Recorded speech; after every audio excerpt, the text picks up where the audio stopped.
People gathered in Tupelo today as a part of a national women's march. Our Caleb Green went to see what the event meant to Mississippi locals. Now with all your might, we support women's rights. Rallying cries sound as dozens of Mississippians march for women's rights. The National Women's March in Tupelo, organized by Indivisible Northeast Mississippi, is part of a feminist march, Our Bodies, Our Future, that is happening in Washington, D.C.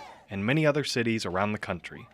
The march ends at Fair Park, where influential speakers share their vision for the women's rights movement.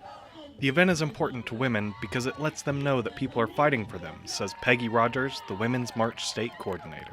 Women across the country need to know that we are out there and we are fighting for women's issues across the country, internationally as well as locally. To stand for something like this in this small town is just such a huge, huge deal, and I'm so grateful to be a part of it. This is the time to really get engaged, to make sure we're championing women's rights and the things that are concerning to women around the world. In addition to speakers, a few partner organizations show up to support women's rights.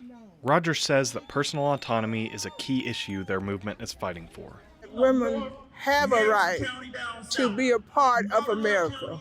We no longer take a back seat to other people make a decision for us. We can make our own decisions. We're not going back to a place where women had to stand behind everybody else. We're not going back to a place where women had to ask permission to be women. We're not going back to a place where women did not control their own bodies. We're moving forward. Rogers says the message that young women should take away from this march is one of independence and aspirational growth. That you can do whatever you want to do, and you can be whatever you want to be, and you can climb to the highest range. But in all of your climbing, take God with you. That your body's yours, and the decision is yours, and that you don't need a man to tell you what you can and cannot do. There are gatekeepers out here, and many of them are men who are privileged. Here is what you do when you see a man standing on the other side of that gate, and he has a key, and he won't unlock the gate for you. You take one step back, you kick the gate down on top of him, then you walk over the gate, and you continue on your journey.